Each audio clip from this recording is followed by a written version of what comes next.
Hey guys, in today's video we're going to be working with the Ender 3V2. This particular one, if you guys have been following the latest videos, has the Manta M5P and CB1. And the reason I installed it on this particular machine is to independently control two Z stepper motors. And that's what we're going to be doing today. Instead of using the standard lead screws, what I plan to do is use the Kevin Z-belt mod, but we're going to go with the two independent stepper motor controllers. So it's going to be two transmissions, two of the Creality 4234 stepper motors, and then a few other parts.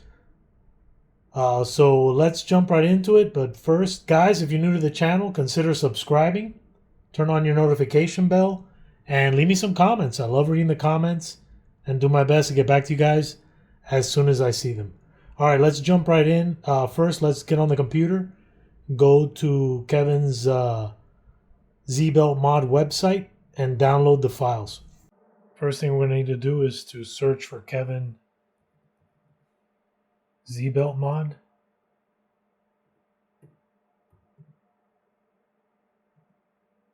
And here it is down here. It's Kevin AkaSam.com.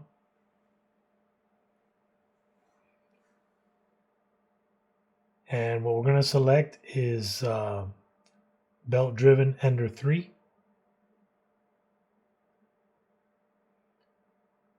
And click on the next picture.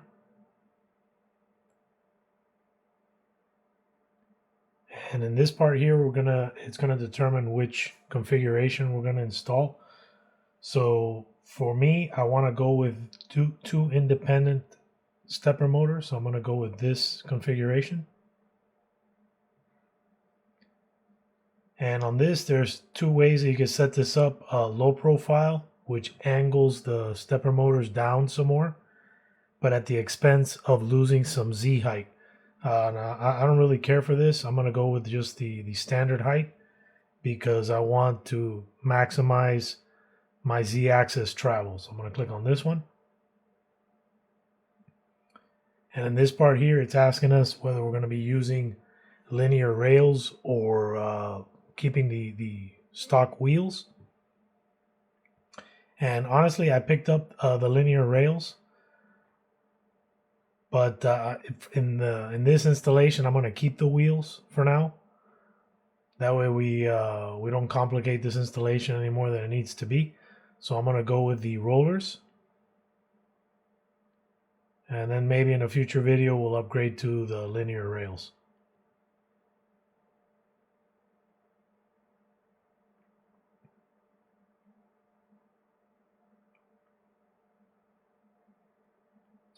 In this choice here, they want to know whether you're going to be using a direct drive extruder or if you're going to be using a Bowden tube. My machine is set up with a Bowden tube, so I'm going to select this choice to the left.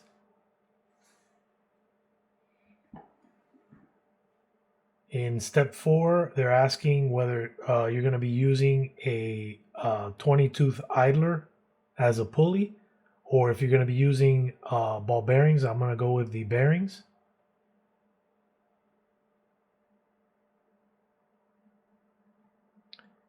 And in this particular page, you're going to have all your build list.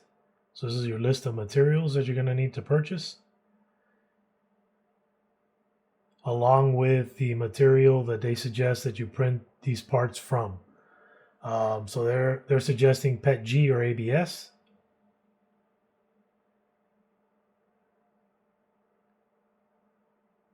And then once you make note of the materials that you're going to need, click on download zip from GitHub.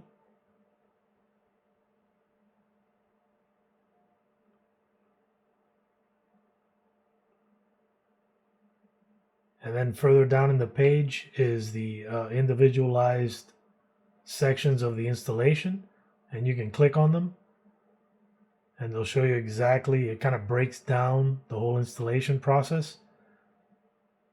You got these cool little animations, and then there's more details written under each.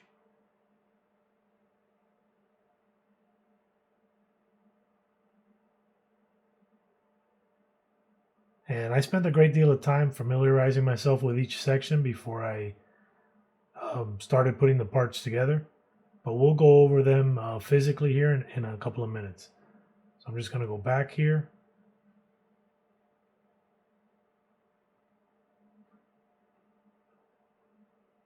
And this part is very important. This is the Klipper config file.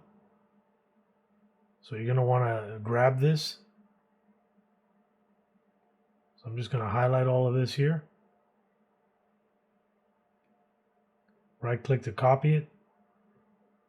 And I'm going to open up Notepad++.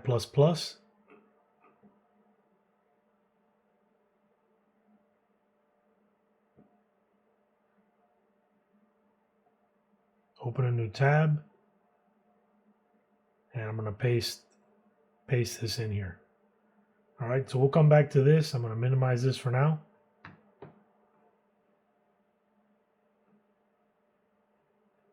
And then let's open up the downloaded file.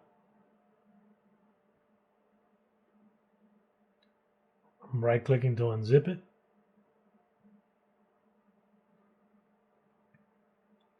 And in here what we have are all the parts that we need to print. So I'm just going to select View, Extra Large.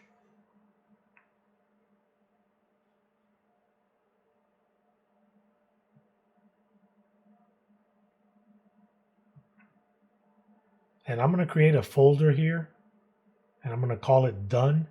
So as I print these files, I'm going to move the STL over into the Done folder. Now, one thing that I'm not going to need right out of the gate is this power supply holder. So I'm going to take this out of here and just move it over because I don't have an Ender 3 Pro.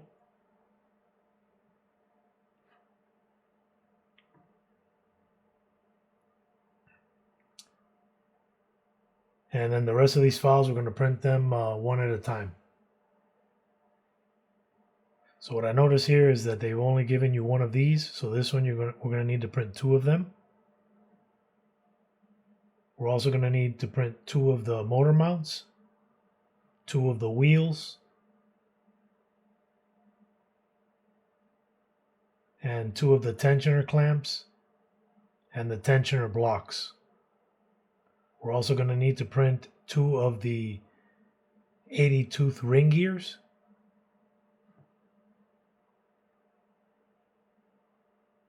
And I'm not sure about this spacer here. I have to look at the instructions and figure out what that's all about. All right, so let's get started by printing up these parts and then we'll review them. All right, guys, so these are the parts that we printed up, and I organized them based on each little section of assembly. So this is essentially what we're making here. All right, so I already put one together.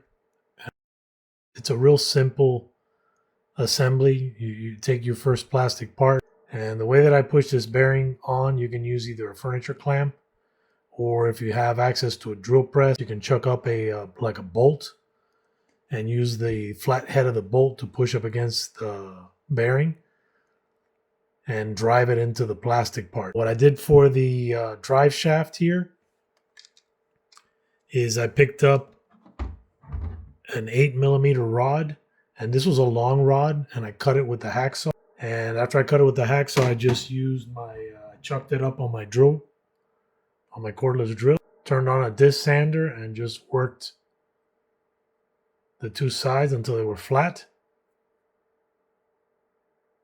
While it was still chucked up on the drill and the disc sander was going, I just put this at an angle. So let's pretend this is the disc sander here.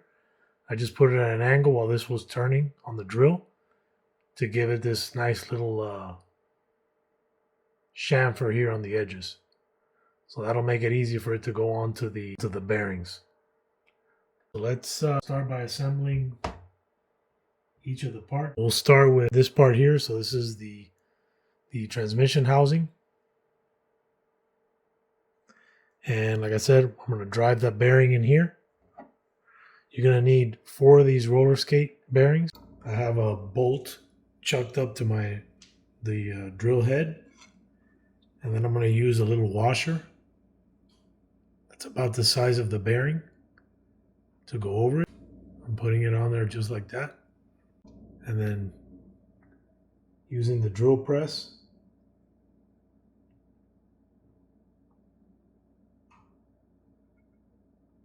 to drive the bearing in.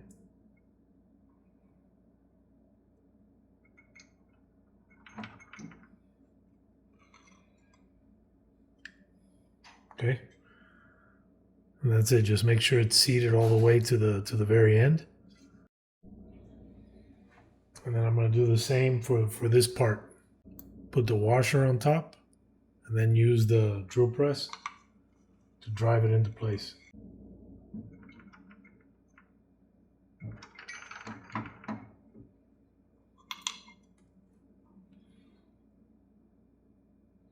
And what you want to make sure is that it's nice and flat.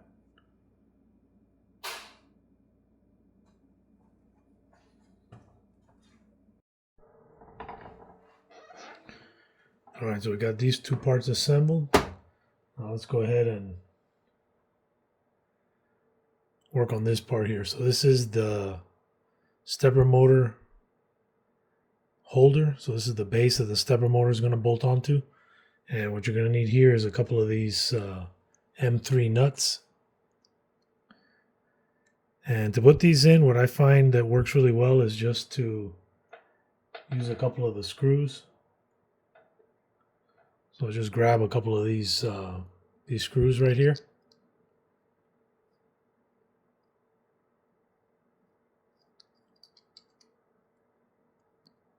And thread them into the nuts. And then just use the Allen key to turn the Allen bolt, and it'll draw the nut into the part.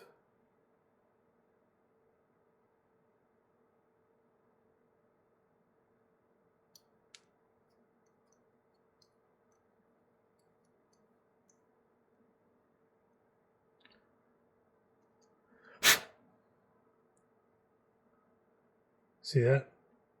So now you got the nut is seated inside of its little space there. And then I'm going to do the same with the other side. Right, so that's, both of those are done. Now the next thing we got to get is this lock nut. Got to get that in position, and we're going to use the same process. And place it in here. And you may have to use the little bolt to keep it straight. So I'm just going to start to thread it on here.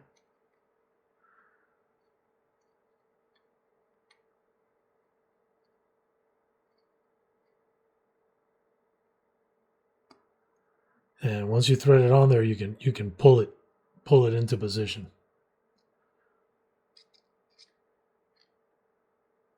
Okay, so we got this part assembled. For this next part, we're going to need another lock nut. So this is for the little tensioner. So again, just like before, we're going to put it into position and just tighten it up. And it's going to draw the lock nut into the plastic part, just like that. And this part actually stays like this. So this is actually assembled and ready to go. The next thing that we're going to do is drop this base into the transmission housing. And the way that it goes with the rounded side facing away from the bearing. And then the flat side that has the 2 little wings on one side goes face down. And then it just pushes into position. Okay. When you print this part, it's real tight. You just have to push it in there and either work it or just sand it a little bit on the edges where it's hanging up, because it should move very easily like this. Another thing that you can try to do is maybe print this at 99% size, and that'll give you the clearance to get it in here, although it's going to be tighter to get these nuts into place, so just keep that in mind. All right, and then you can test it by putting the little bolt in and see if it moves properly. But yeah, it moves forward and back. Perfect. All right, so we can leave this part just like this, with this thing partially wound onto the. So the next thing that we're going to assemble is we're going to assemble the anchor for the belt, and this is going to anchor the belt to the aluminum extrusion. I've already assembled one. Let me show you what it looks like. So all we're using here is a little section of bar, the two bearings, and then they push into position.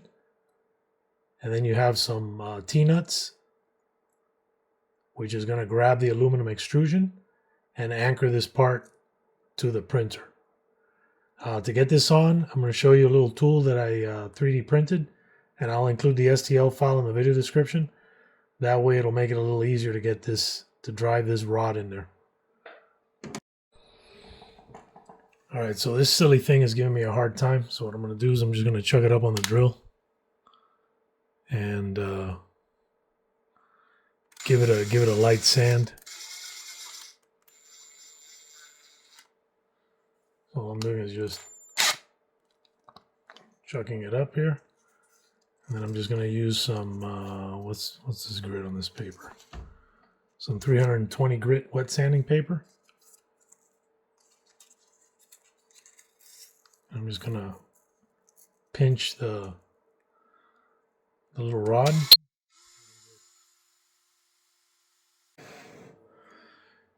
All right, and I'm just letting it cool off a little bit.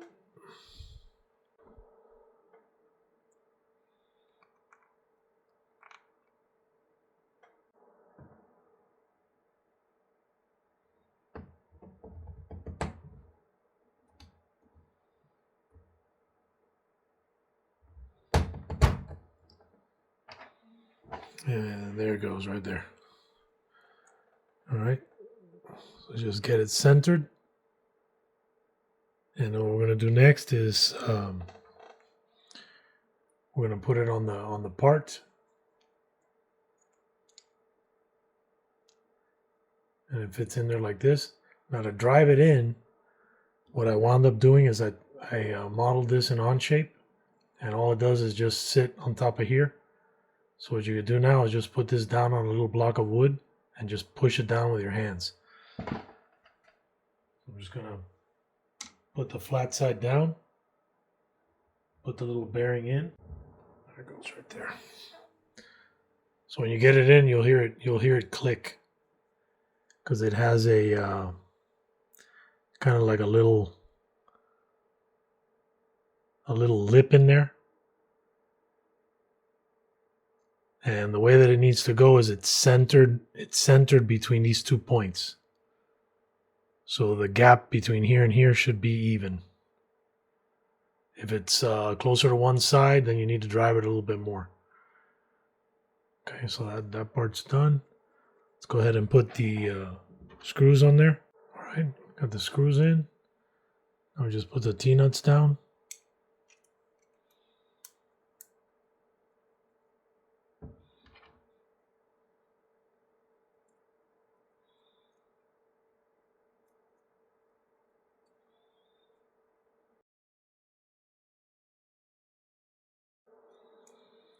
All right, so now this part's ready to go.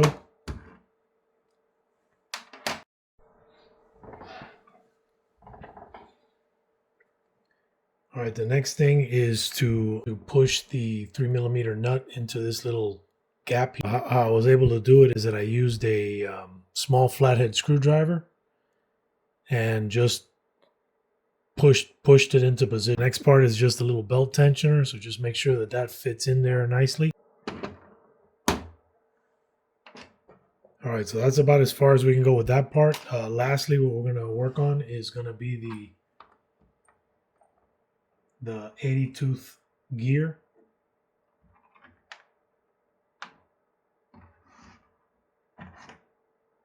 And that's this part here.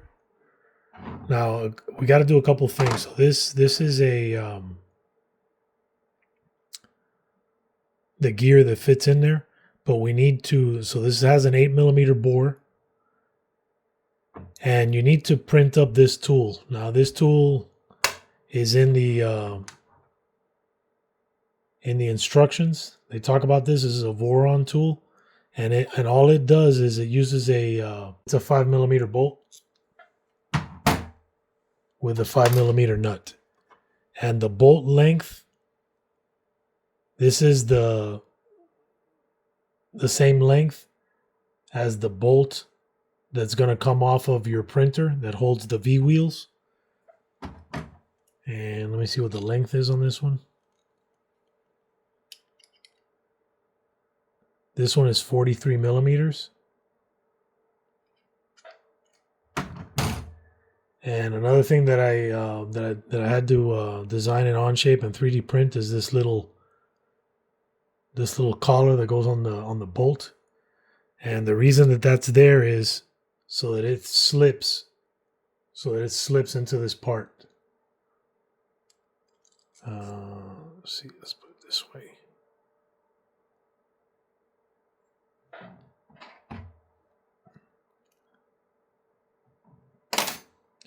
So that it can slip into this part. Okay. So the idea here is that this collar is going to push on the center part of this thing. You can see that little line there. Let me see if I can get this thing to focus. Let's turn on the light. Maybe you guys can see a little better. Yeah, you see that little inner sleeve? This collar pushes on that sleeve, and it's going to pull this washer out from the outside. So let me show you how the tool works. So all you're doing is you're taking this part, putting it in the tool like this. The nut is on this side. Close the tool. And then you put this part in on this side. And you thread it through.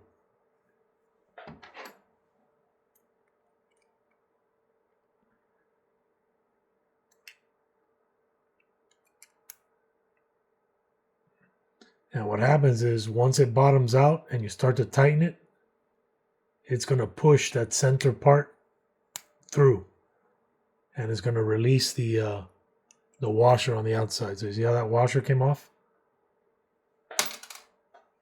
So now all you got to do is just back the screw out.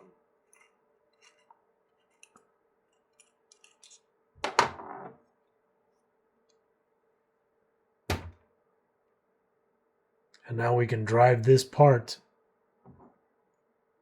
onto the gear. And the way that it goes is the side that does not have the screw holes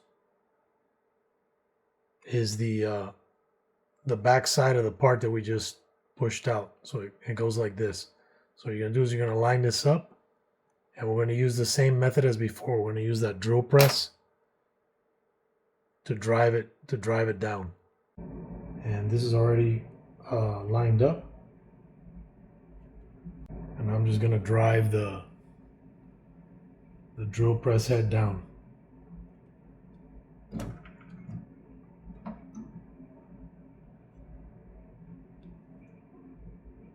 All right. And then just look at it by the side and make sure that it's flat. All right, now the last part of this is to put the screws in. And what the screws are going to do is they're going to screw, and they're going to grab those teeth of the aluminum gear and keep this from sliding out. Now this is a super tight fit. In all honesty, you could probably get away with not even putting those screws in there, but it just depends on how your printer prints it. If it doesn't print it real tight, then it's probably a good idea to put the screws in.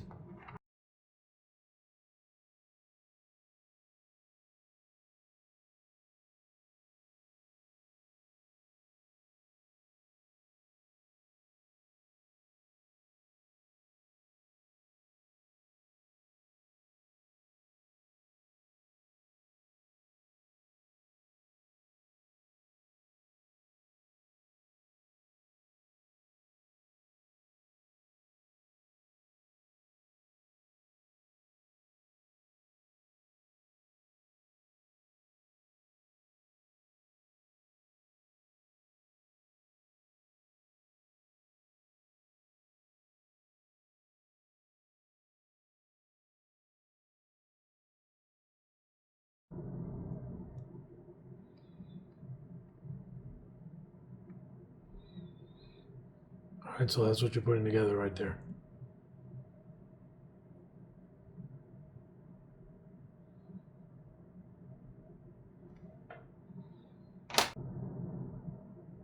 About 65 millimeters.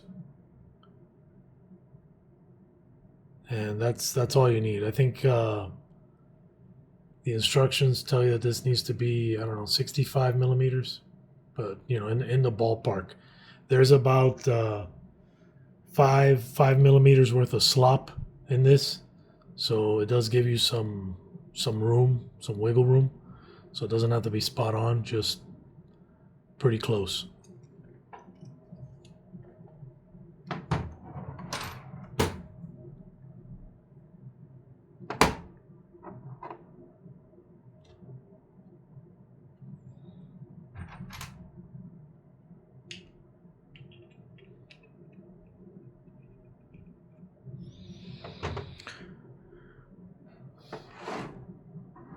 Okay, next thing is going to be the belt. Now for me, for an Ender 3 V2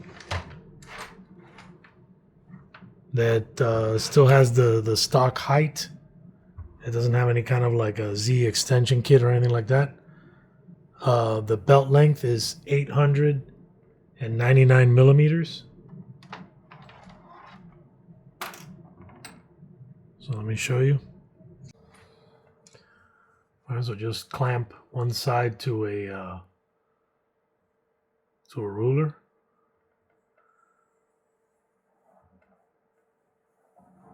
And just tension it out, and 899 millimeters.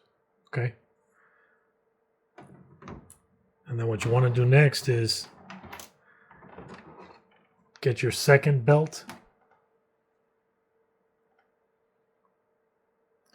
And if this first belt was the one that was 899 millimeters, and you're trying to cut the second belt, just put one set of teeth over the other.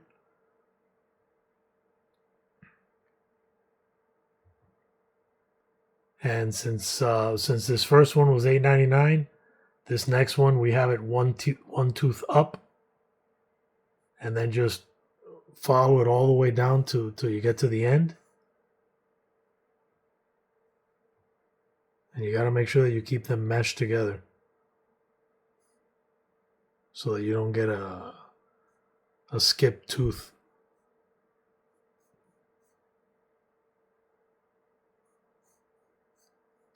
And just work your way down.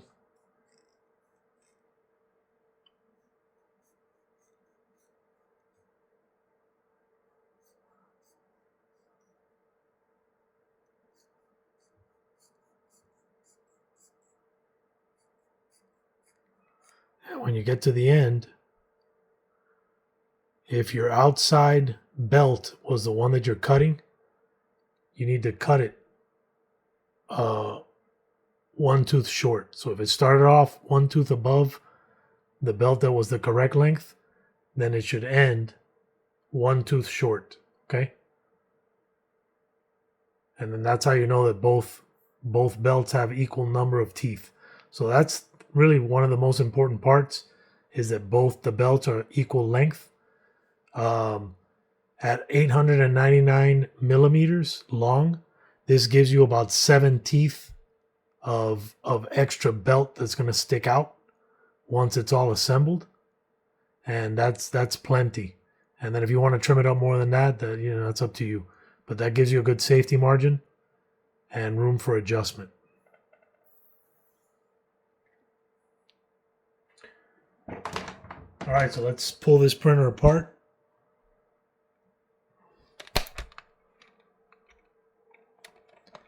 And install the kit.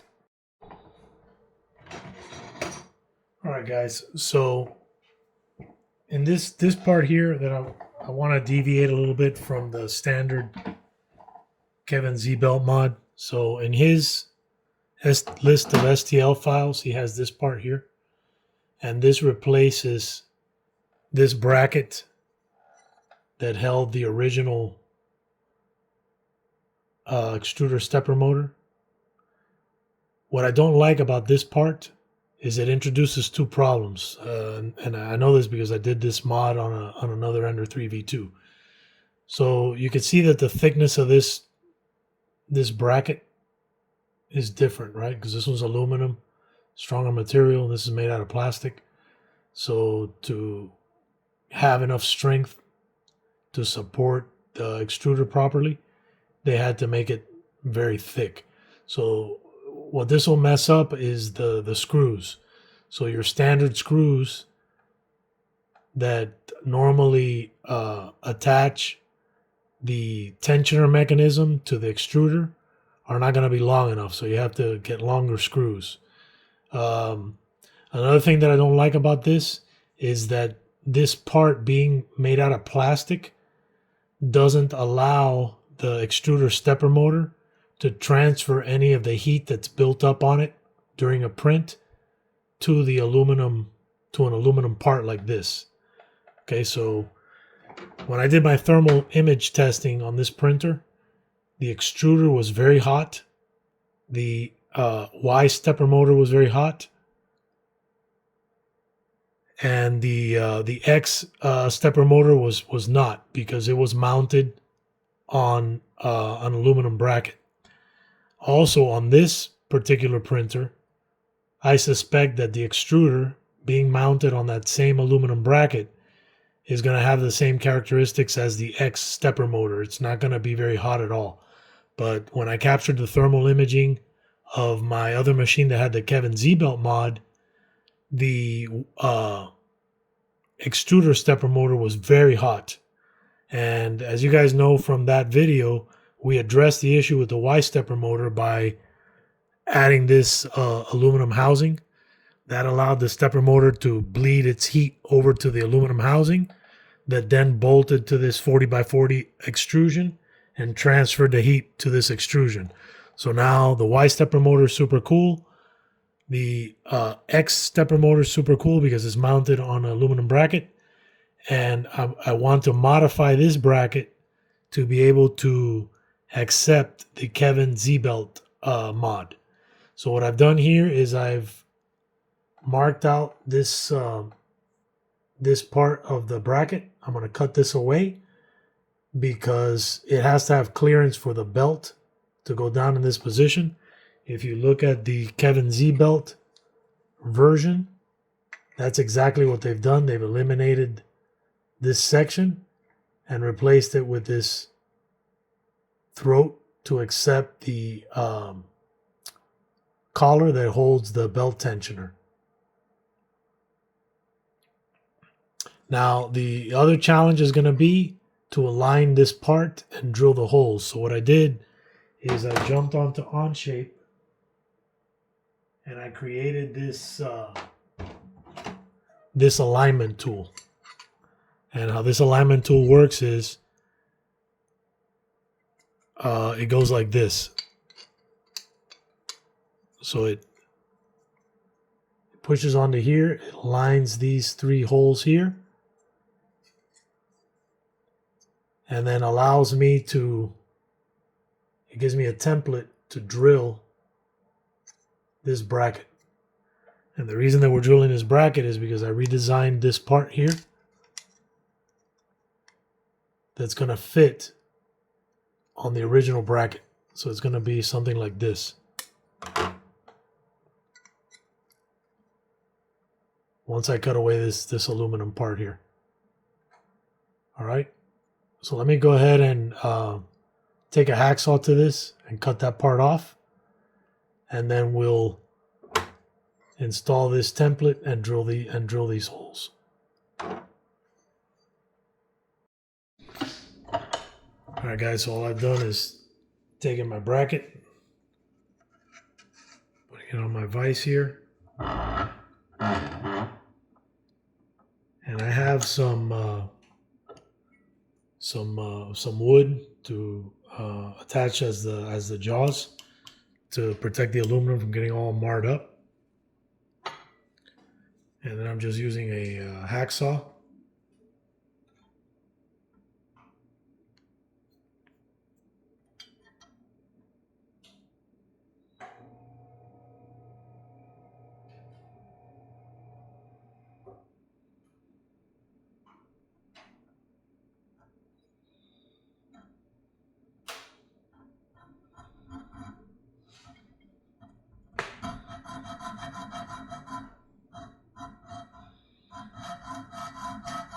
All right, so aluminum is real soft, so it doesn't need a lot of force to cut. I'm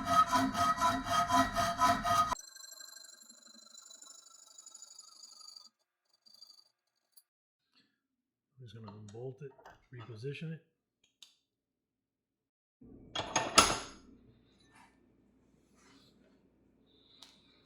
Excuse my messy bench.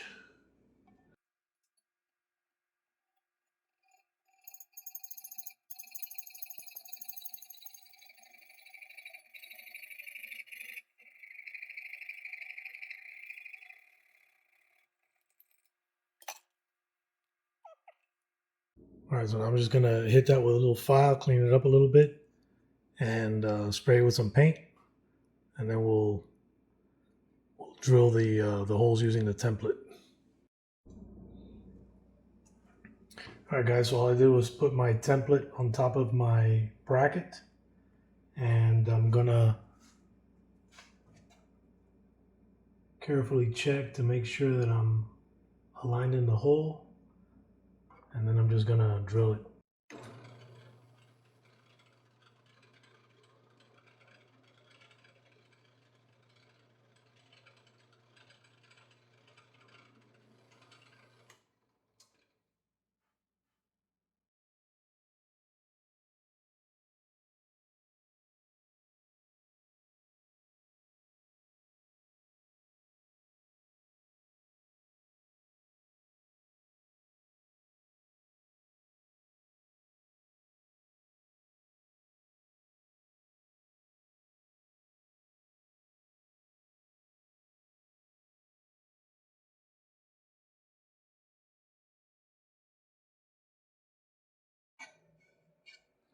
So if you look here, you got these holes here. They're a little bit bigger, and that's for the screws for the linear rail. So I'm just gonna change out the drill bit to match those holes, and we'll drill those last ones.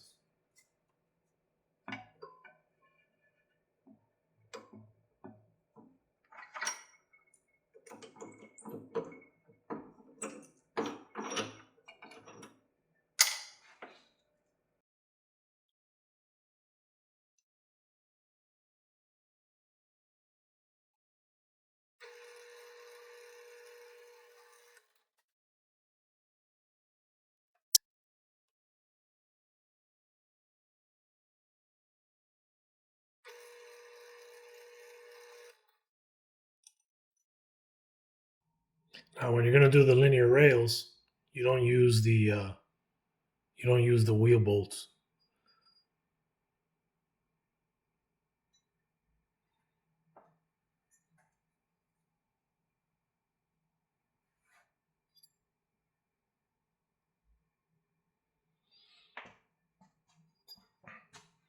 All right, so I'm just gonna clean up these sides here, and then we're gonna tap these holes.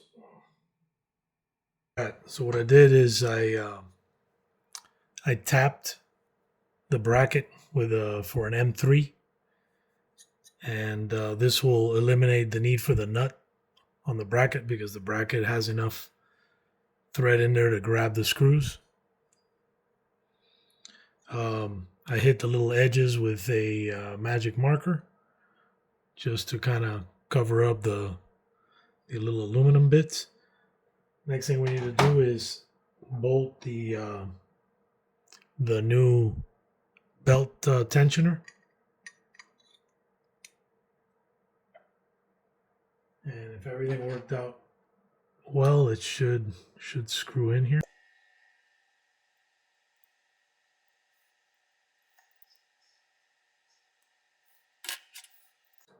Let's test the bottom screws. Yep.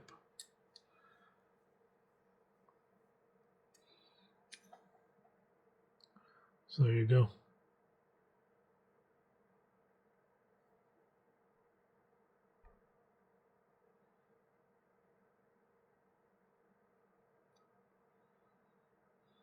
And then we still have access to these two bolts here, so that we can loosen the gantry bar. And like I mentioned, I already tapped it for the linear rail adapter, so later on when we want to lose the wheels, the holes will already be on the bracket.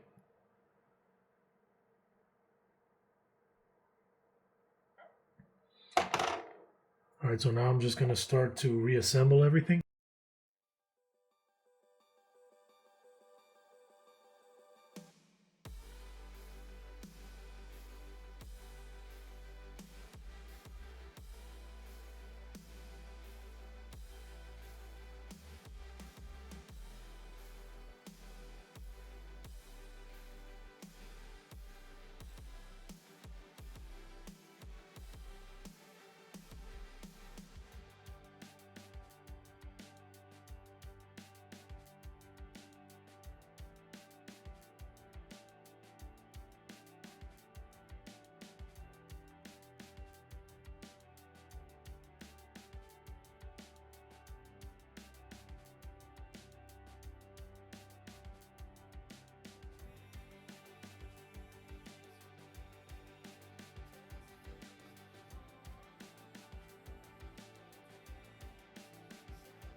One thing that's important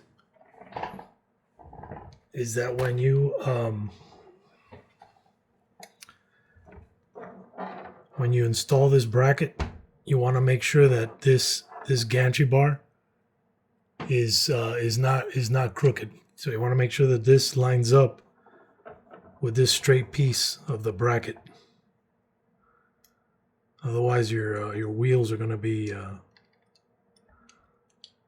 a little bit off. So I'm just gonna tighten them a little bit at a time, double checking to make sure that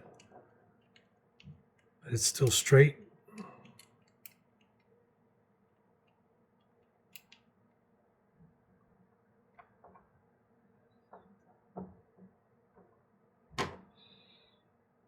Yeah, that looks really good.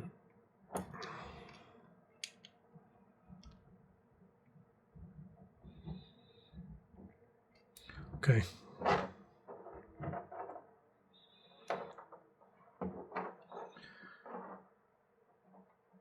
All right, next thing I'm going to do is I'm going to turn the concentric nut so that the wheel is as far out as it can be, so that it can slide over the vertical extrusion. And what I'm doing is I'm looking down this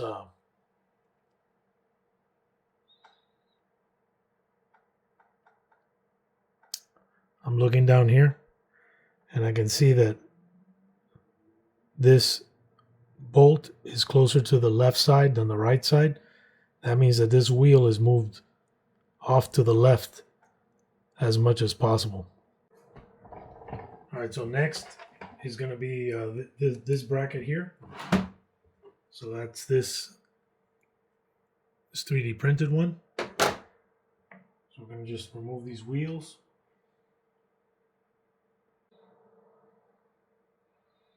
All right, so same as before, we're going to use the bolts to anchor it. So what we got to do is we got to flip. We're flipping these around, okay? So they're going to go in from this side. So I'm just going to take the original nuts, put them on here.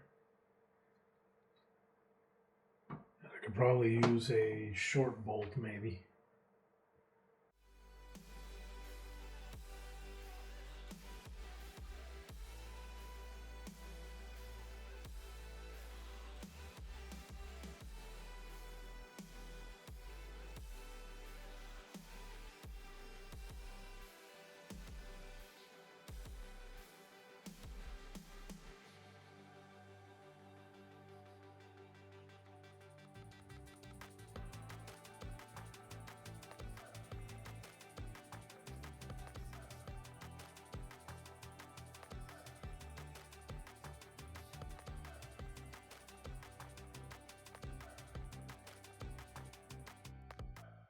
I'd forgotten that these bolts are too short. They need to be replaced for the longer ones.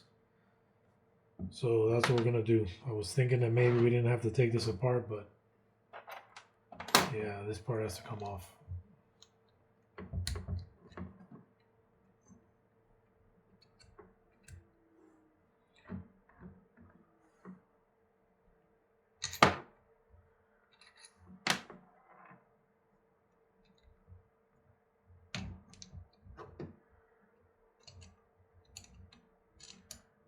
And it looks like I can leave the tensioner arm on. Just slide the bracket over to get it out.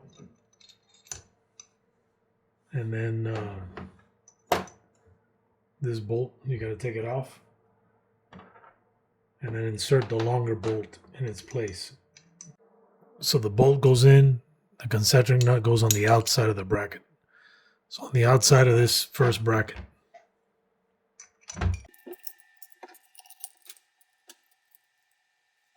And then put these screws back in. And then just like before tightening this down, make sure that this bracket is straight with the gantry before tightening these screws down.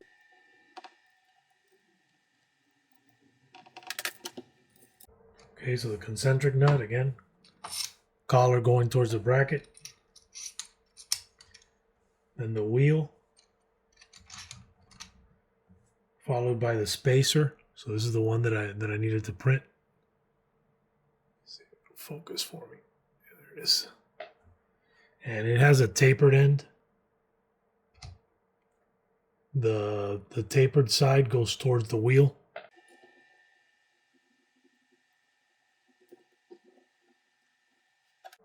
And then, like I talked about, the button heads have to go on the outside of this front bracket.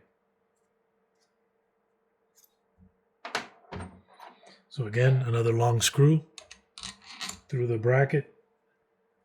It gets a spacer, the wheel,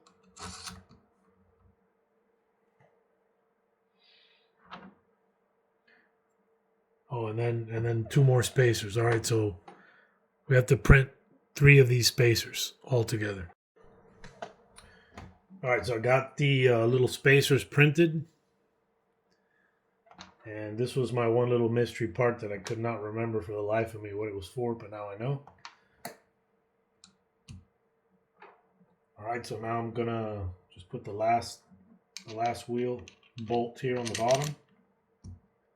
And then it's gonna need a one of the little factory spacers.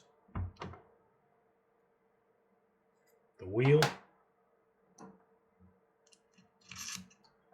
the 3D printed spacer, again cone side facing the bearing,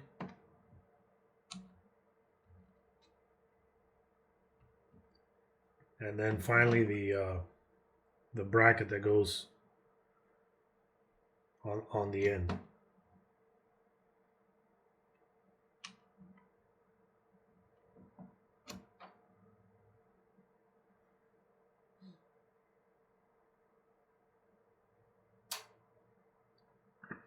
And what I'm going to do is I'm going to open up these holes a little bit using a drill. That way that it'll be easier to thread these bolts on here.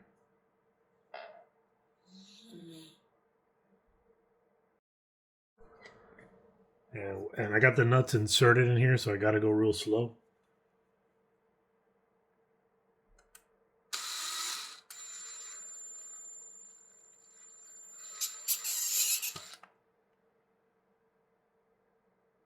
Perfect. And then this one doesn't have a nut on it, so I can just drill this one through.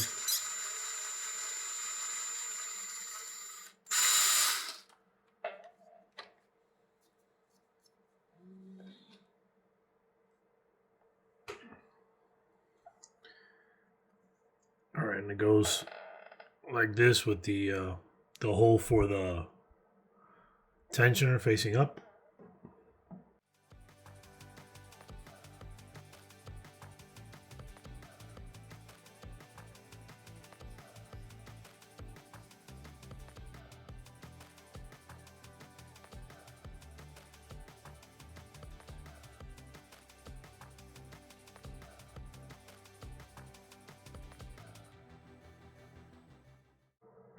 And again, this doesn't have to be crazy tight. Just as soon as you feel it bottom, that's as much as you need to go.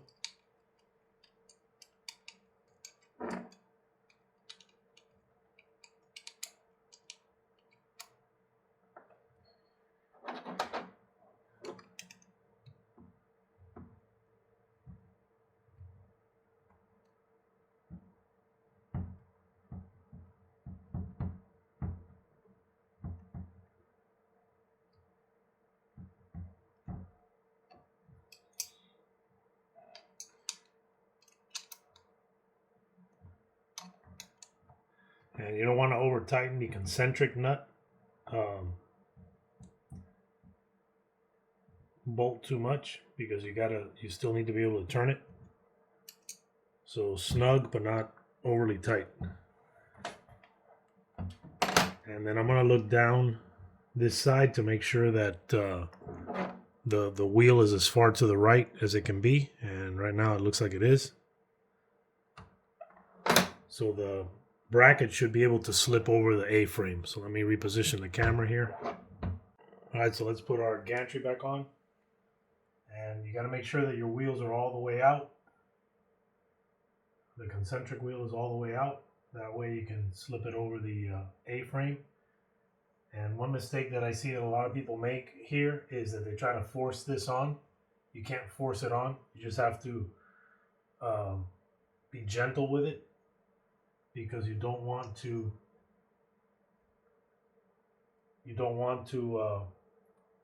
create indents you don't want to gouge the wheels, because then they won't roll smoothly up and down the track. There'll be a point to where that little gouge that you made in them can be felt on the gantry movement. So these edges up here are very sharp, so you have to be careful. Just make sure that your concentric wheels are as far to the inside as they can go, maximizing the gap between the wheels so that the bar can slide in between them. All right, so now that we got that on, I'm going to unmount the stepper motor here. And if you guys have the shims, remove the shims. Next thing we're going to install are these, kick on the light so you guys can see a little better. Next thing we're going to install are these belt anchors. So this is the belt pulley. And it has a direction in which it has to go. You can see that. There you go. So this side facing up. And they're exactly the same. All you need to do is just put one on one rail and one on the other.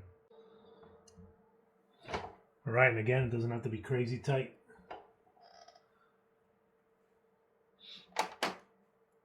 And then we're going to do the same thing for the other side.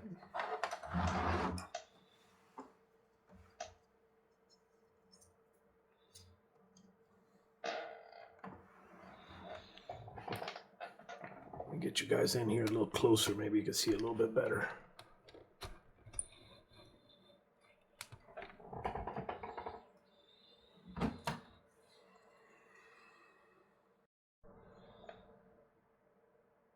Okay, same as before. This side faces up.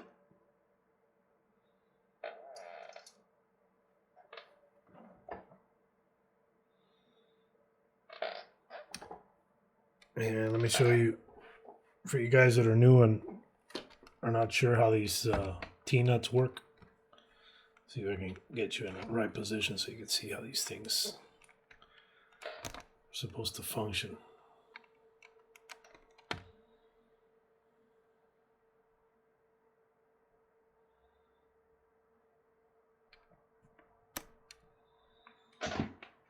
All right, so if you notice right now, they're just facing up. So if they're too tight, they won't rotate in their slot. See how it kind of rotates a little bit? So you want to make sure that it can rotate in its slot. If it doesn't rotate in its slot when you wiggle the Allen key back and forth, just loosen the Allen key up a little bit so the T-nut can move further down in the rail, and then that will allow it to rotate. Okay, so now once you have it like this, go ahead and just give it a quick turn, and you can see that it turns itself and locks into position. All right, and then I'm not gonna tighten this one down real tight, just a little bit snug. That way, if I have to make any adjustments to get any of the other ones to turn, I can do it easily. So again, just make sure it easily turns, and then just turn it until it locks into place. Same thing with the bottom ones. So if you look at the bottom ones, they're in about the same position.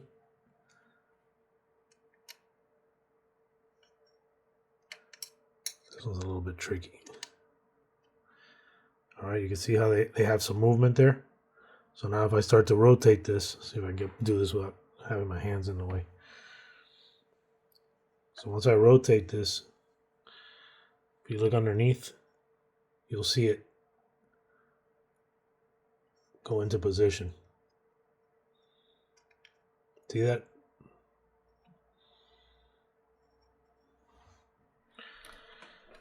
Try to get you a better angle.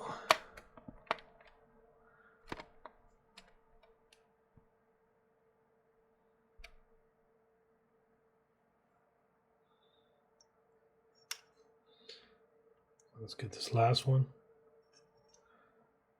Again, you see it's kind of dancing around in there. Just give it a turn, and it turns itself inside of the rail. And that's it. That's how these things work. If you find that you're trying to tighten a part and it just won't tighten, chances are that T-nut didn't rotate inside its rail. All right.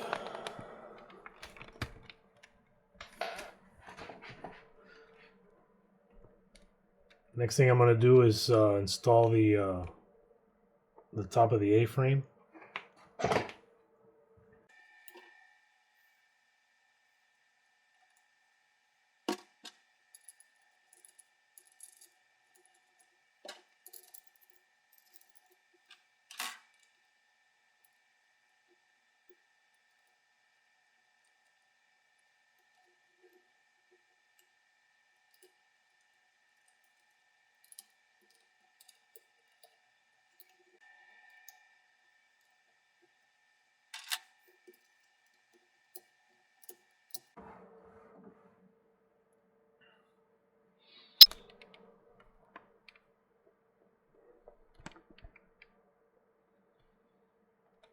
Alright, let me see if I can get this thing positioned a little bit better.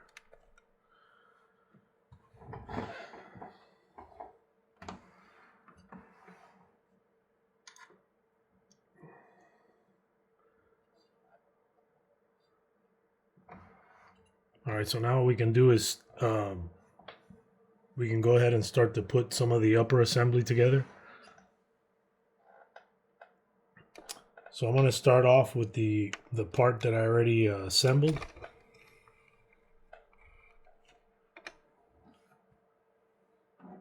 I'm going to take the little end cap off.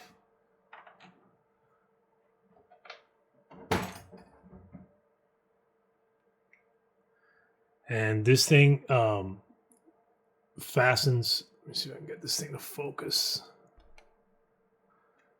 So this thing fastens using the same T-nuts. So I'm going to go ahead and make sure that these holes are the right size so that the screw can turn freely in there. And then I'm going to install the T-nuts. All right, so we're going to need on the back side, we're going to need 2 T-nuts. So I'm going to go ahead and just slide them into the V-rail here.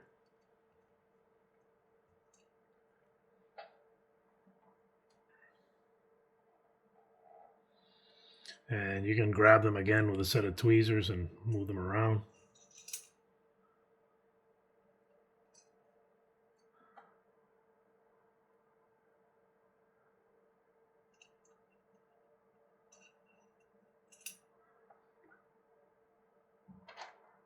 And then I need to install 4 of them on the other side. And then we're also going to need one on the top. So the one on the top goes to the right of the 2 Allen bolts that hold this cross section of A-frame. And then the next thing is going to be to put these things on.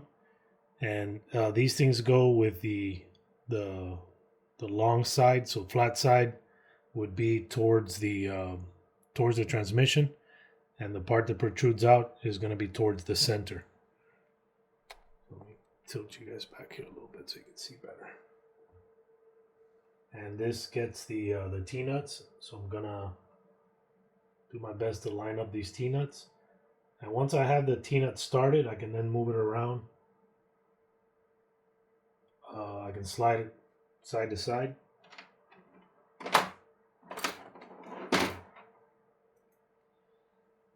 So you can see that T-nut through the hole. So I'm just going to capture it with the screw. All right, so I got that one. Slide this thing over to the side to give yourself some space to put the transmission on. So now we got this one completed transmission. We'll get this one on one side and then we'll assemble the other one and then finish the job. All right, so same thing with this one. You want to try to get your T-nuts in position. So what I'll do, since this one has so many T-nuts, I'm going to start with the one closest to the inside, and then I'll just make adjustments and move it around to get them all to line up. So with this, you got to make sure the transmission is all the way down, so push it all the way down.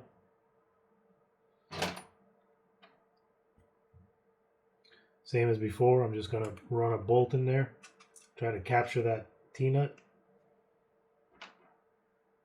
And then I'm going to do the same on the back side. The back one is a little bit tricky.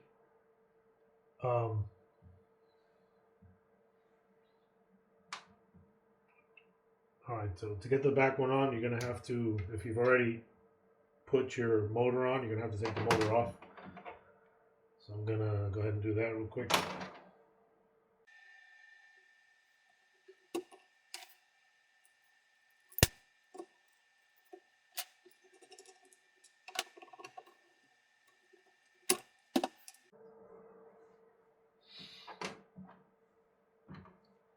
All right, let me turn this thing around so you guys can see what I'm doing. All right, so you can see this one screw here. There's no way to capture that one if you have the transmission or the stepper motor installed. So just pull it off of there and put the screw in.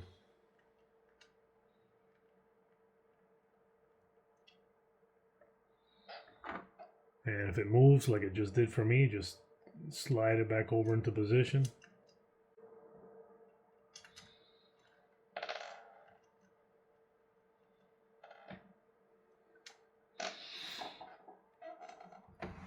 Let's turn it back around and grab the other three. Or the other two.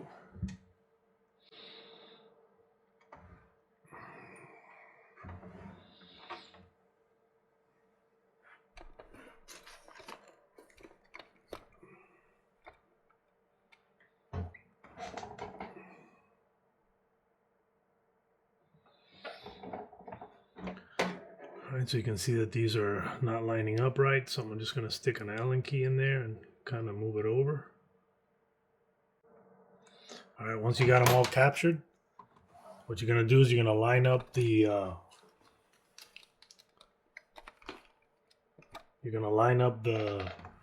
the thing with the edge of the rail. So I'm just going to pull this whole thing over till it lines up with the edge here. And I'm going to go ahead and put the little end cap on just to clean it up. But if you put the end cap on, you just have to make sure that you slide it over enough to where the belt is not going to interfere with it, which right there it won't. Actually, that looks good right there. Move it over a little bit. Yeah, that's perfect. All right, so that's how I have mine. So it's right up against the edge.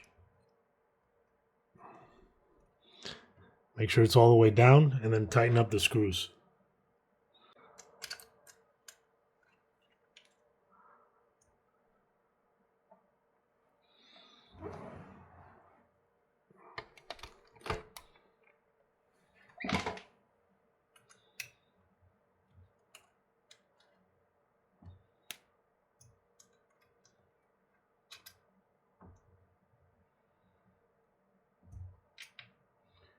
And again, it doesn't have to be crazy tight, just tight, because there's so many of these T-nuts holding it that thing is not going to move anywhere.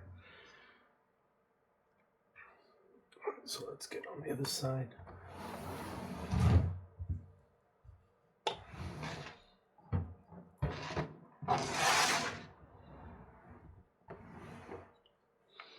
Tighten up the back side. Again, make sure it's all the way down. And just tighten it up.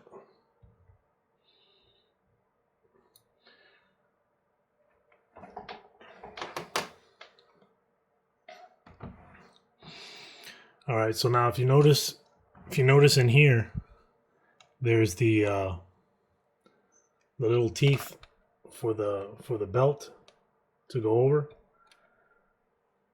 And the way that you access this is there's a hole on the top here. So if you rotate the little gear around, you can get to the screws there. So the way that he designed this is for this to come down in here so you can loosen and tighten these.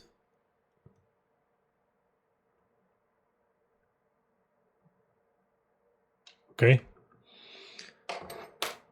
And then once you have this in position, then you can go ahead and move this part over. And it should have like maybe a 5mm gap. And again, this depends on how long you cut the bar. In my case, my bars are 65mm approximately.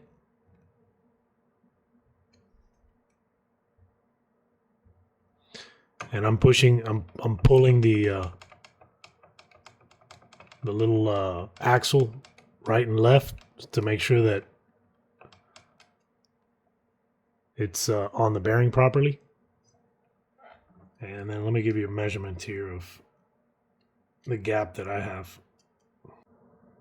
So my gap is about 5.3 millimeters between this end support and the transmission housing.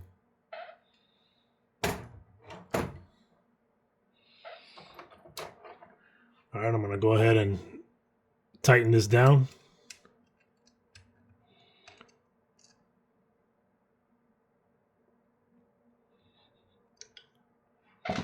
Tighten down the top one.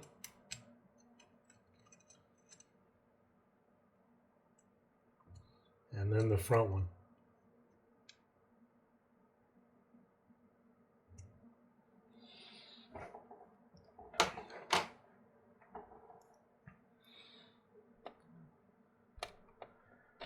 All right, what we're going to do next is we're going to thread the belt.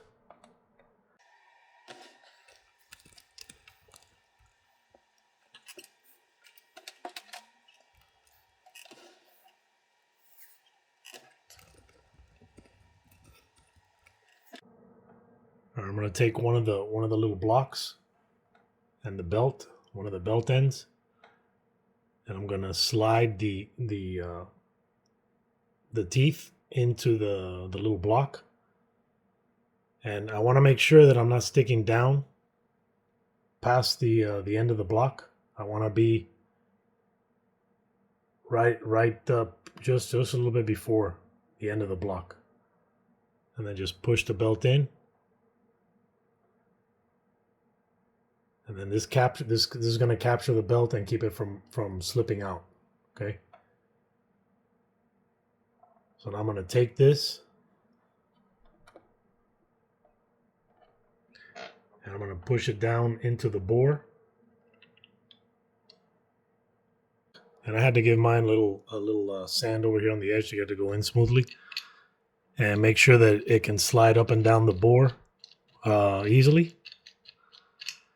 And then take the screw and put it on top, and then just lower it down into the bore. And then take your Allen key and get it started. So all I'm doing is just getting it started so that it locks in. All right.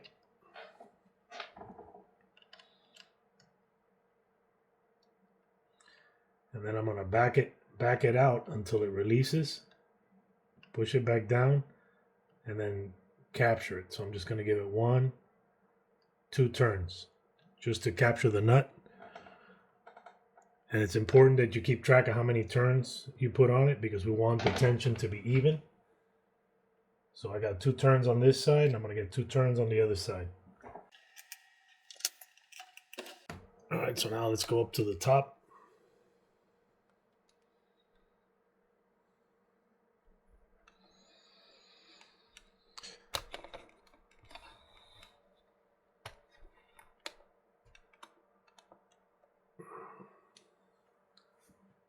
All right, and what I'm doing is I'm just bringing the belt up, and it's going to go over the gear that's right here.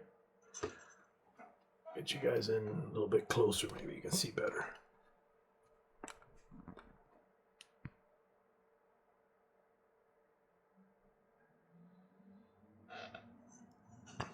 Since the gear is black, it's kind of hard to see, but you're going to go over the gear, and there's a slot cut into the plastic. So on the transmission housing, there's a little slot, and the belt has to go in between, in that little slot. All right.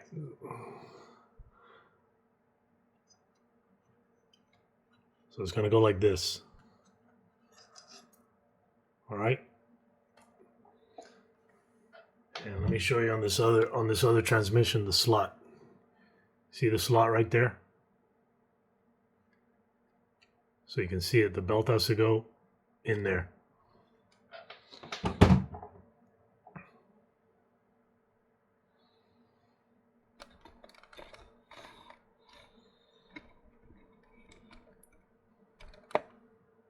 And then when you get to the bracket, so the belt has gone up over the gear and then down, and then the rest of the belt goes behind the bracket. So it goes in between the bracket and the frame and comes out the bottom like this. Let me get you guys in a little bit. closer you can see. See that? And pull it all the way down.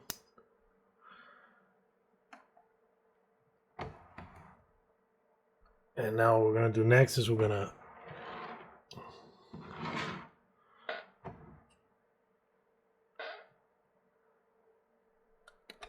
reposition the camera here. So once we come down, then we're going to go underneath this little underneath the wheel, and you may have to play with this end a little bit. I find that this is probably the trickiest part, is trying to get this thing to come out of here. Once you get it underneath the wheel, you pull the slack out, and then it's going to come up, and it's going to anchor. It's going to anchor here. All right. So what I like to do, and I think this is what I did on the last time, on my last machine, is I left 7 teeth exposed. So I'm going to try to do the same thing here. And this is just to make sure that your belt tension is as close to even as possible. It's not going to be real critical for us because we're going to be using the dual motor setup, so we'll be able to run tilt. That way it'll even out the gantry for us. We won't have to worry about it too much. All right, so I'm just going to take these screws out.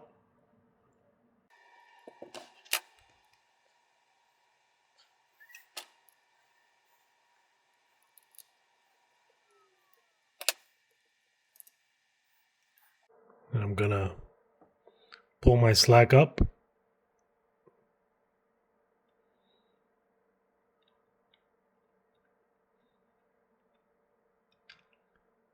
And then get the little holder. You may need to use a set of tweezers or something to hold this flat.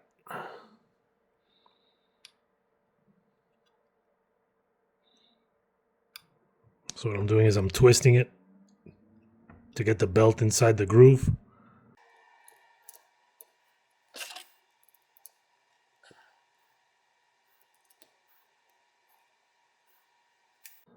And that's it. Once it captures it, just tighten it down.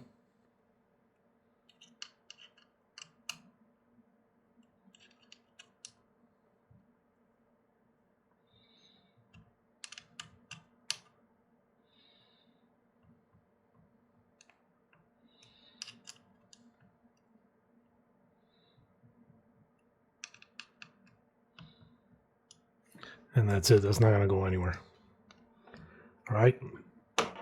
And then I'm just going to count the number of teeth that I have exposed here. So I have 1, 2, 3, 4, 5, 6, 7. So I got 7 teeth exposed, just like my other build. And then we'll finish up the tension using the tensioner bolt at the top once we assemble the other side. All right, so let me back up here. Let's finish the construction at the top.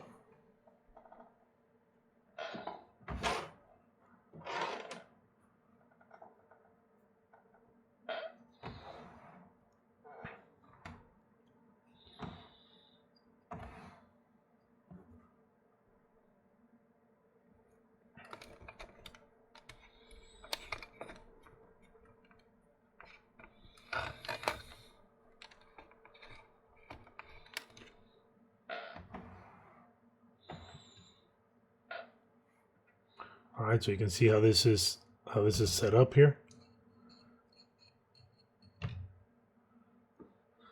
Now we're going to take our transmission or our stepper motor, and I'm gonna try to orient this with the plug facing down because my plan is to run the cables using this groove in the V-rail. So I'm going to put the plug facing down like this.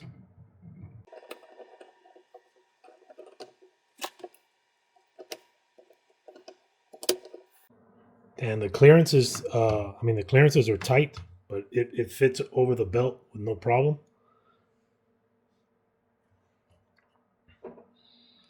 And then I'm going to put the little tensioner on.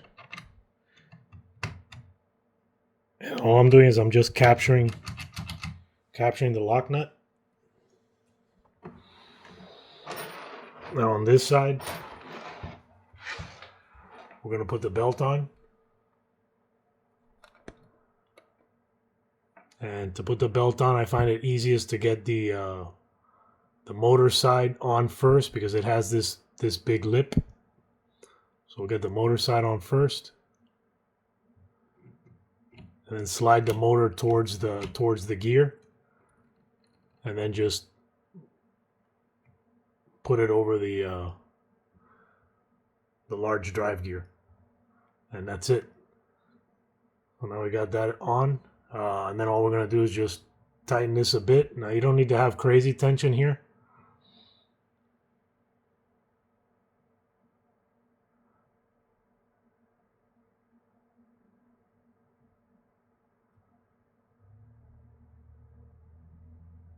So I'm pushing on it, not very hard, but I have a little bit of deflection.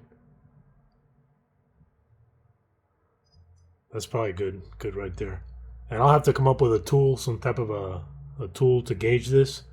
But this feels not too loose, but not too tight. You don't want it too tight because you don't want to stress the stepper motor by having this thing too tight. And then finally, we're just going to put the 2 set screws in to lock everything down.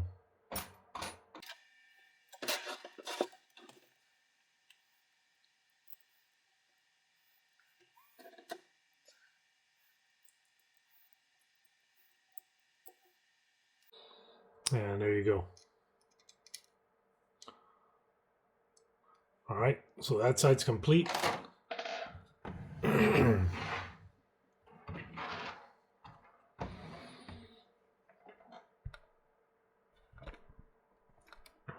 Now what I'm going to do next is reassemble the extruder stepper, but also run this cable up here. So I'm gonna, and I may have to trim off this end. Yeah, actually, I'm pretty sure I'm gonna have to trim off this end.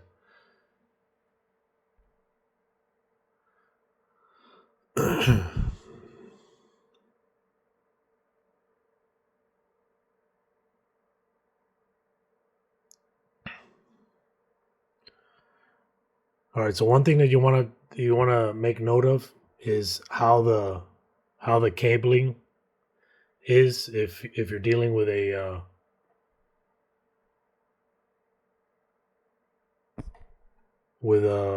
machine that has a stock cable and you're not familiar with how the wiring goes.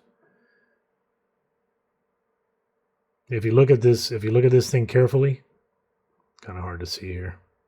But these two center wires are crossed over each other.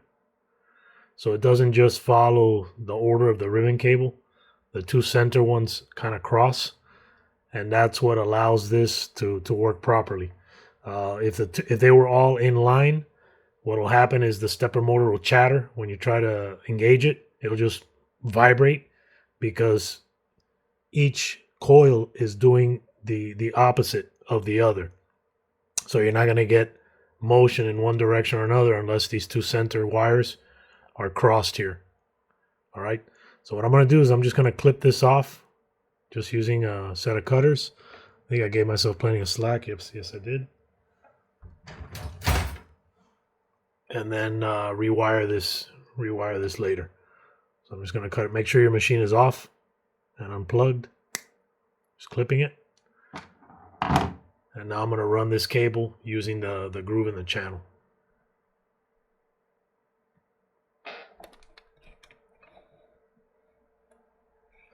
So how I'm going to run mine is I'm coming out of the power supply or out of the control board, which is, if you guys saw my last video on installing this, I made a housing for it.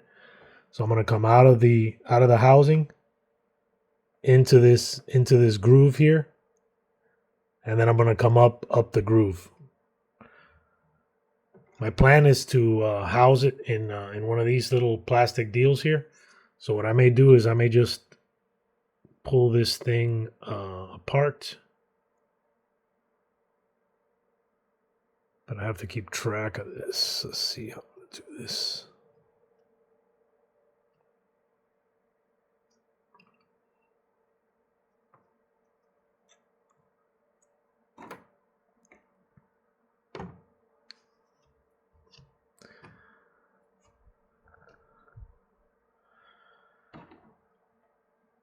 Alright, so I'm going to tuck it in between the in the rail here.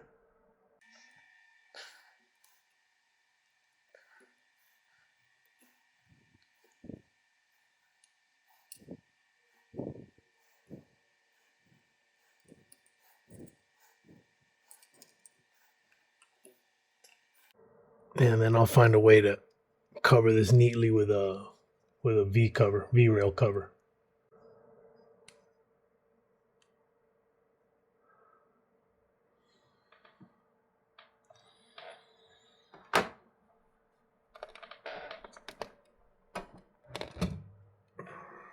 Alright, so there it is up there. Comes at the bottom right there. And then I'm just going to plug it directly to the stepper motor. Alright, so I'm going to leave that the way it is for now.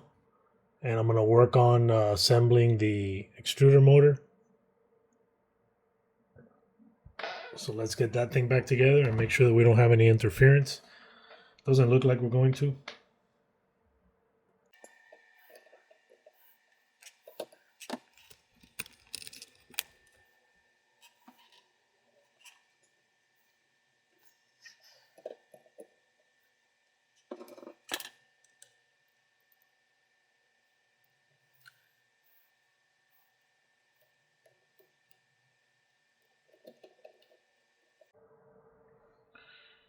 Getting the first one on is the trickiest one.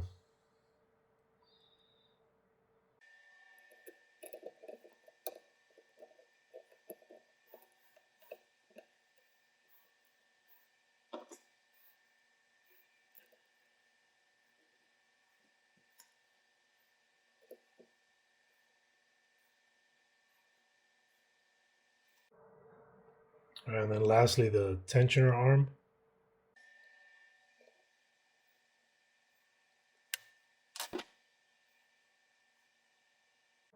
And then the tensioner spring.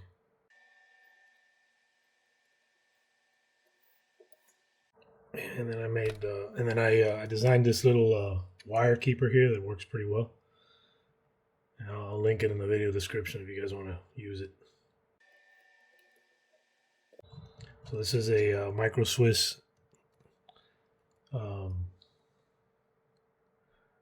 dual gear extruder. And this thing has been a real game changer for me, especially if you're running a Bowden setup, man. This thing is fantastic. If it slips, it's because you got a nozzle clog, not because it's not gripping the filament. All right, that looks good. Let's plug in the extruder stepper motor.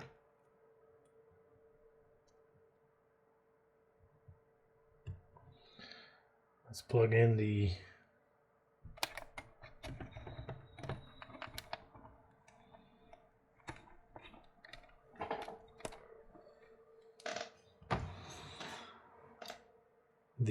X-axis.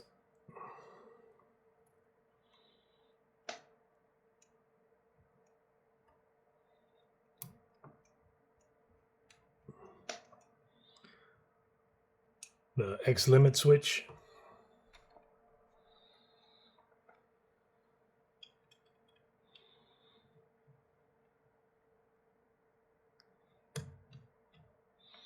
And then this little leftover plug that I have here is my filament sensor.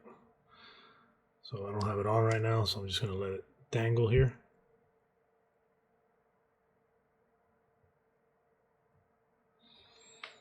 All right.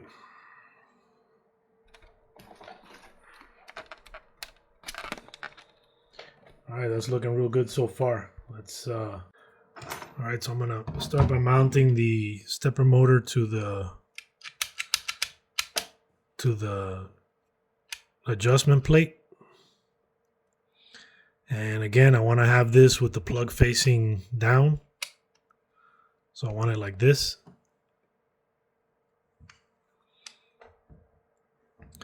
And then from this side, all you got to do is just line up the screw holes and screw your motor down.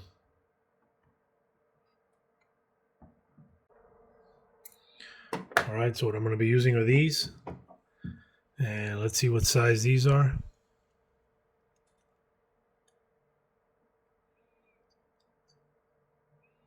These are 6mm, so 6mm long.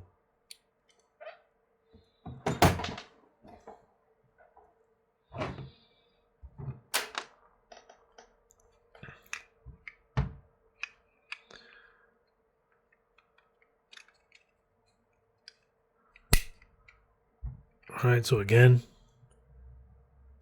plug facing down.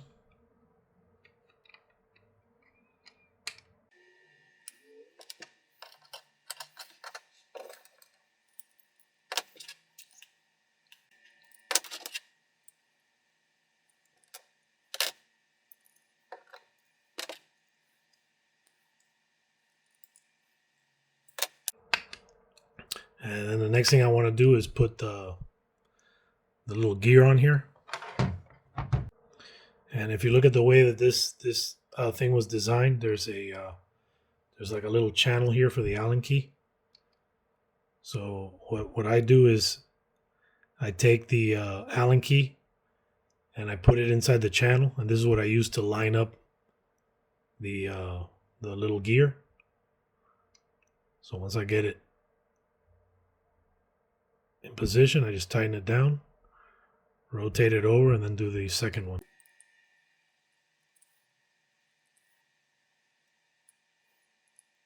Give it a tighten, and that's it. Okay, so that part's done. Next thing is that we need to put the drive gear.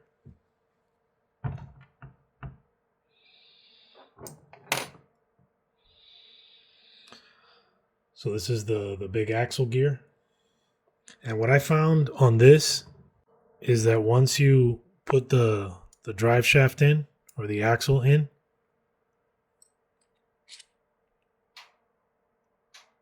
I line it up with the edge of the plastic gear. I don't bring it all the way out here because I want to give myself a little bit of a gap, but evening this thing up with the end of the gear has worked well for me. So that's how I'm going to do it. And tighten them down real good. Okay.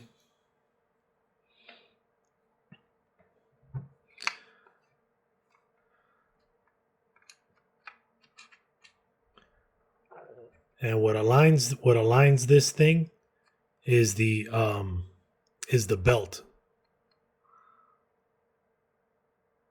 So the belt is what's going to align everything. So I'm going to put the belt on.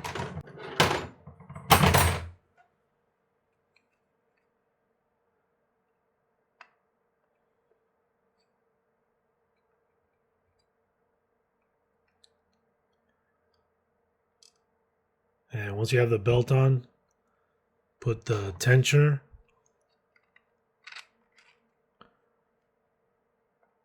Give it a little tension.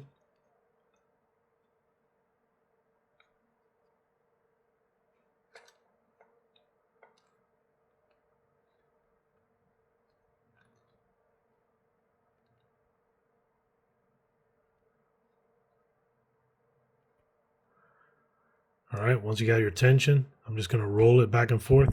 And what you want to look at here is if the belt is riding on one side of the pulley or not. So in this case, it's riding up against that side of the pulley, so I need to make an adjustment. So I'm going to turn the little screw so that I can line it up with the, zoom in here so you guys can see what I'm doing. So I'm turning this so it lines up with that little channel there. I'm going to loosen it. And I'm going to do the same with the other one. I'm going to turn it a little bit, line it up with the channel, and loosen it. And now that it's loose, I'm going to pull it out a bit with my hand. And this is kind of like a rough alignment. We're going to do our final adjustment once we get it mounted, because since this drive shaft or since this axle is only being supported by the one bearing, it has a little bit of play on it. But once we attach it to the frame, it's no longer gonna move. All right, so at this point, I'm gonna go ahead and take the belt off. So I'm gonna loosen the tension so that we can mount everything.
Finally tighten up this side.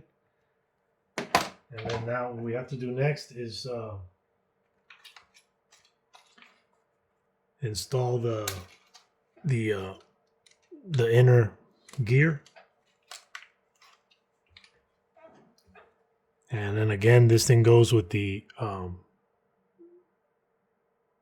thick collar side facing in on both sides.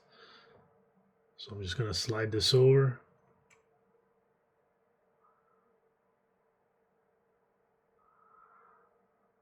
Put this over the axle.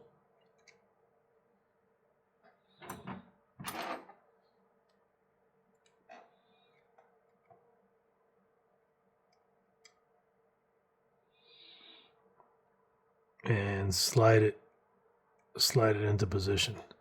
I'm going to use the Allen key to get me in the ballpark. So what I'm doing is I'm holding the drive axle up against the side of the plastic housing, and then giving this kind of like snugging this thing down a little bit. Doesn't have to be crazy tight because we may need to adjust it, but just to get it more or less in position.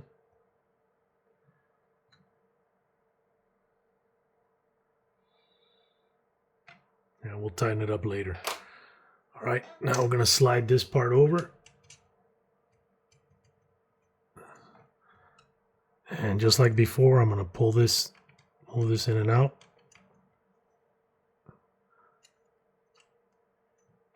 Make sure this is down all the way, and then tighten up these screws.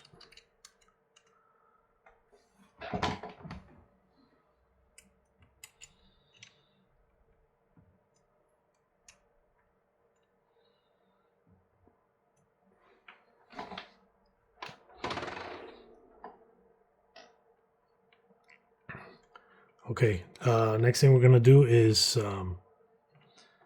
install the belt.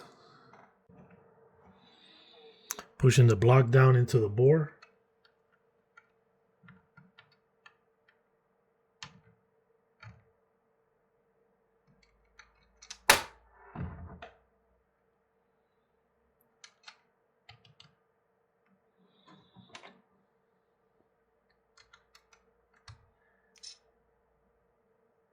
And just like before, I just want to get it started.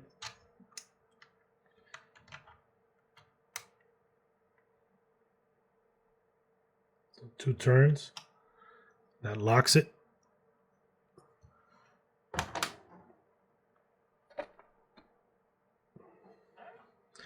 And I'm going to take the belt,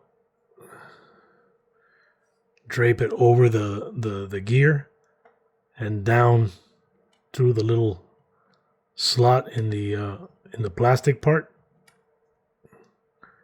So it's going to come down like this.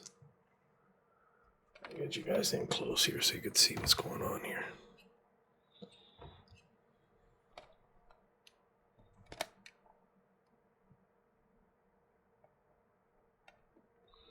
Okay, so that's what we're doing right here. And then it has to go, this bottom part here has to go behind this bracket. So in between the bracket and the A-frame. See if you guys can see that. Right between these two. And it keeps going down, keeps going down.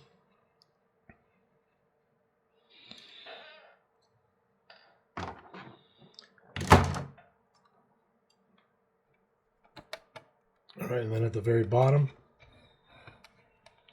same as before, we're going to curl the end a little bit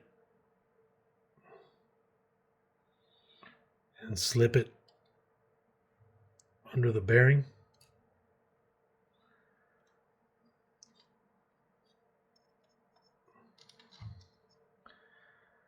And once we have it like this, we're going to pull the slack out.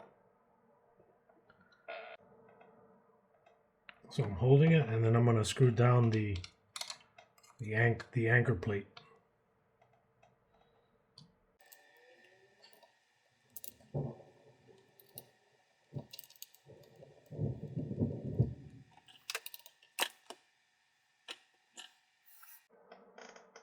And one thing that I forgot to do is to put the set screws on the other side. So I messed that up. Hopefully I can get them in there without having to disassemble this whole thing. So let me go ahead and do that real quick, and we'll be right back. All right, and then last thing, well, next to last thing. Next thing we need to do is to install the second stepper motor. And to do that, stepper motor is already mounted on its bracket.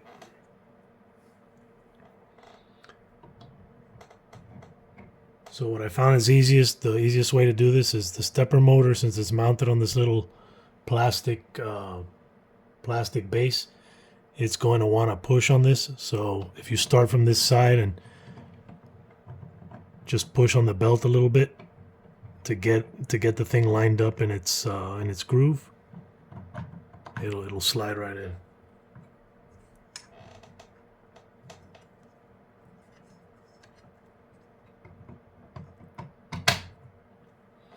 Okay. Once you got it in position, put the tensioner wheel on.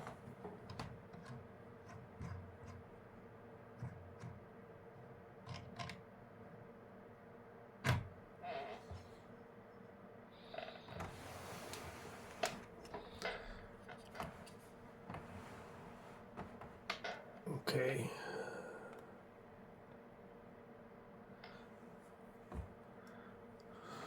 Put the belt on. Again, it's easiest to start from this side and then work it over the axle gear. And then let's add some tension to it.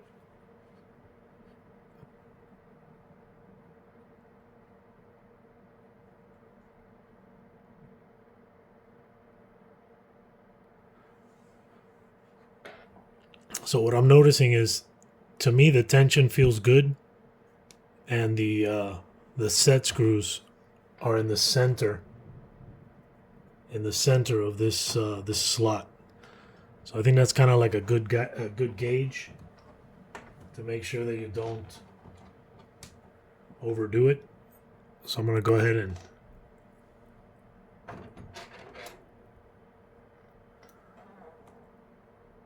put the set screws in there.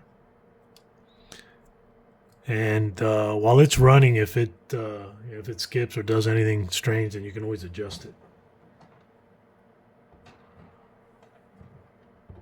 But I don't think so. To me, it feels like it has good tension.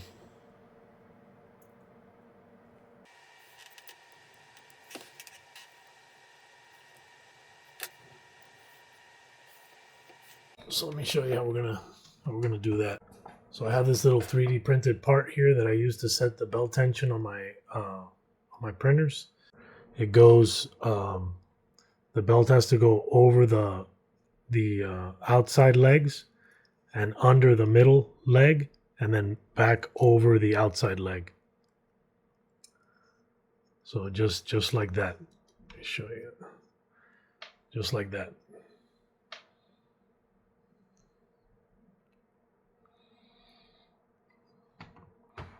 Put it in the slot here, and then I'm going to start to increase the tension. So I'm going to shoot for the third one. So I'm going to increase it until I get to the middle, to this one right here.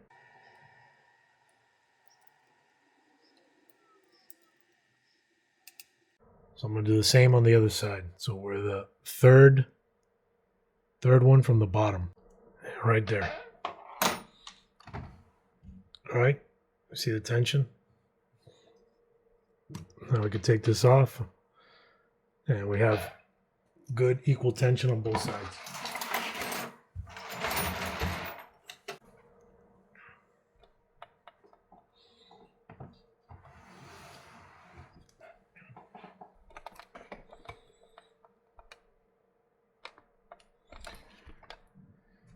Okay, so the last thing I'm going to do is connect the wires. So for that, I'll do that off camera, and then when we come back, we'll go ahead and edit the printer.cfg, and then home it, and then we'll start calibrating our tilt. All right, guys. So I wound up changing my mind about the position of the stepper motor plugs. So originally I was gonna have the plugs on the bottom, but what I noticed is that when I brought the gantry all the way to the top,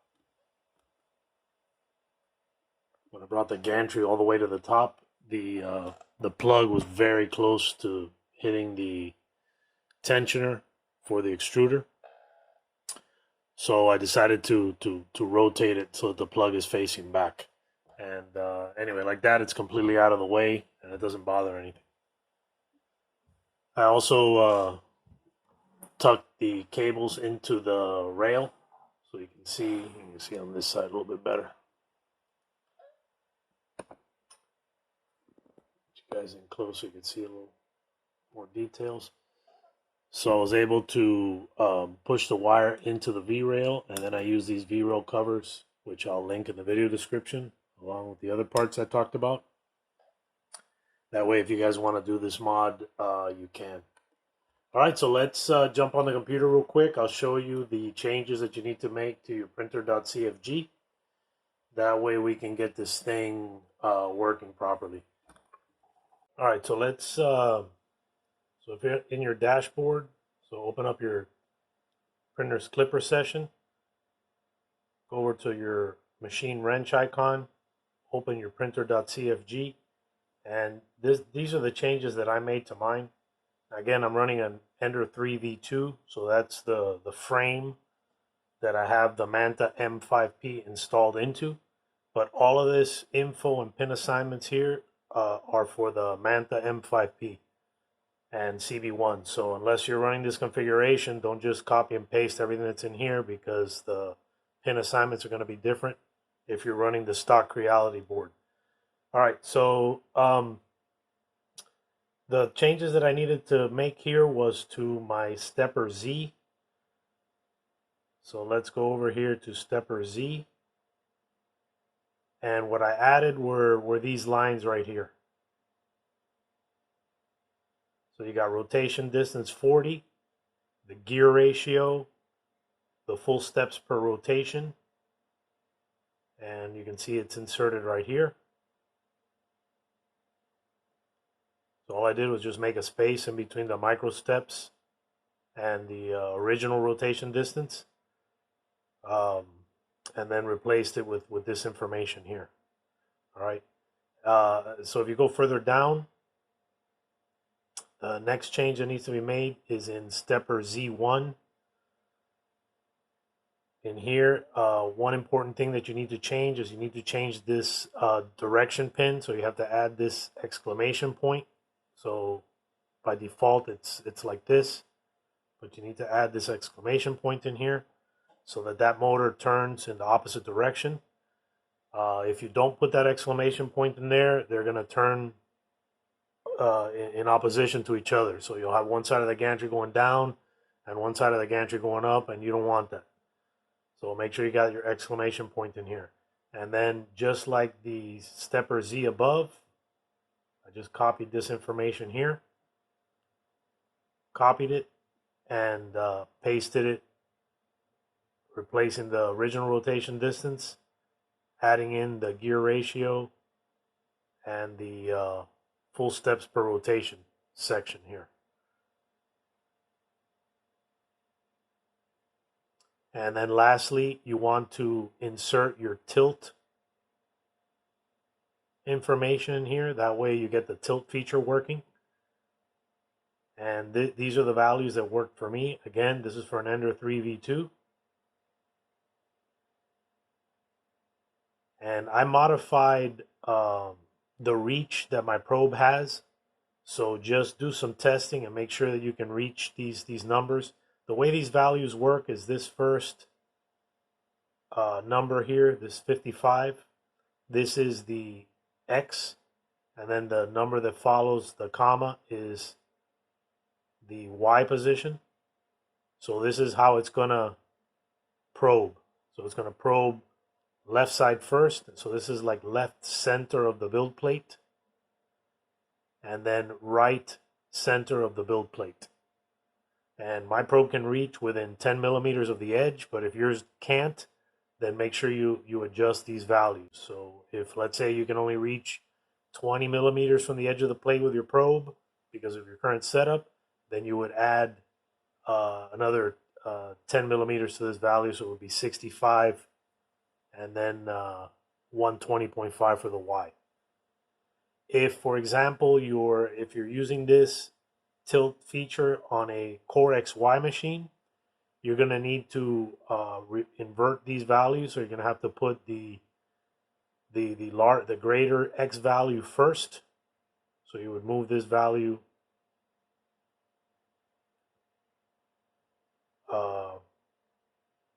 from here to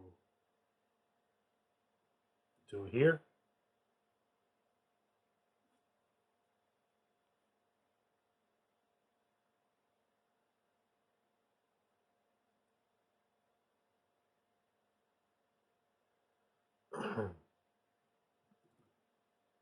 So you move it from here to here,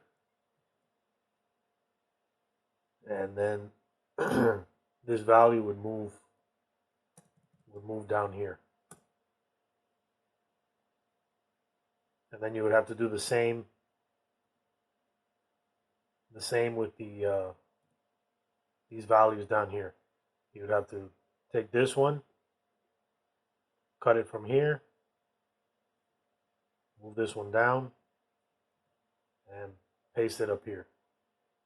You only have to do this if you get some kind of like an error or something in Klipper that says something like tilt process stopped because the gap is increasing or something along that line. but only if you get that error message. Otherwise, leave it just like this. And if you want a tighter tolerance, you can change this tolerance value down here. I have it set for a tolerance of 0.0075 millimeters. That's pretty tight tolerance, but you can bring this down to like a 0.0025 if that's what you want. I found that with a tolerance that's that tight, sometimes you may go over the 20 retries to get that value target. So for me, 0.0075 works perfect. All right, so let's jump over and do a quick home, and then I'll run the tilt and show you what it does. Now, since the gantry is linked together with the belts, the change is not going to be very obvious, but I'll go ahead and I'll mess it up a little bit, and then we'll look on the screen here on the computer to the adjustments that it's making. Visually, you won't be able to see anything because they're so close, but you will be able to see it on the computer, and you'll be able to see the print head moving from side to side. So let's jump over to the printer and I'll show you what that looks like. All right, guys, and the last thing is you want to open up Cura and you want to enable your printer. So make sure you have the printer that you want to enable the tilt feature on. And what you want to do is you want to go down to Manage Printers and go to Machine Settings. And in here, what we're going to add is the tilt command to our Start G code. That way, when we initiate a print, the printer will automatically run the tilt feature prior to starting the print. So you want to add this right after your home all access. So what I'm going to do is just click in here, create a space, and then paste this line right here. So it's capital Z underscore capital TILT underscore capital ADJUST, and that's it. Close it, and you're done. And I'll go ahead and include in the video description a copy of my printer.cfg along with my my printer profile. That way, if you guys want to use my Start G code, you can.